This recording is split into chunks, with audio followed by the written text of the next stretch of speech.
Welcome to this introduction to Algebra Basics. Today, we are going to learn about base and exponents and how to identify the components of a power. This is a fundamental concept that you will see everywhere in mathematics. Let's look at the anatomy of an expression like 4 to the power of 3. There are two main parts here. The large number at the bottom is called the base. The small number floating at the top right is called the exponent. Together, they form a power.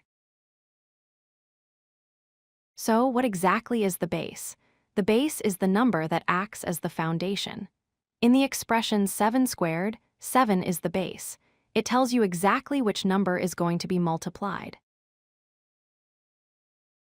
Now, let's look at the exponent. In the expression 8 to the power of 5, 5 is the exponent. This small number has a big job.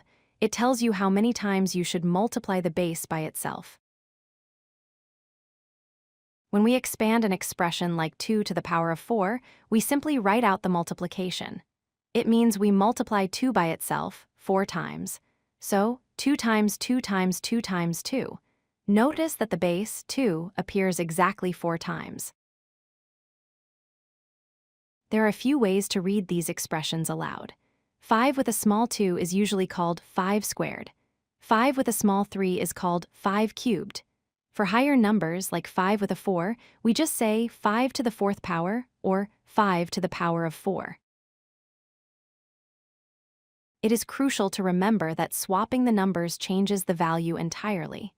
2 to the power of 5 is 32, but 5 to the power of 2 is only 25. They are not the same, so position really matters. Here is a special rule. If you see a number without an exponent, there is actually an invisible exponent of 1. So 5 to the power of 1 is just 5. 7 to the power of 1 is just 7.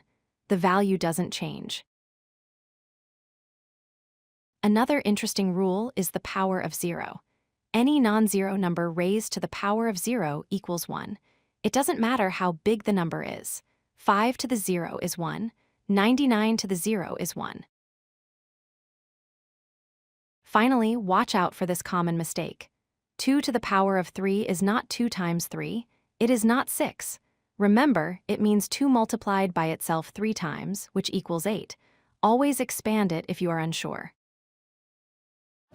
If you like this video, hit that like button and don't forget to subscribe.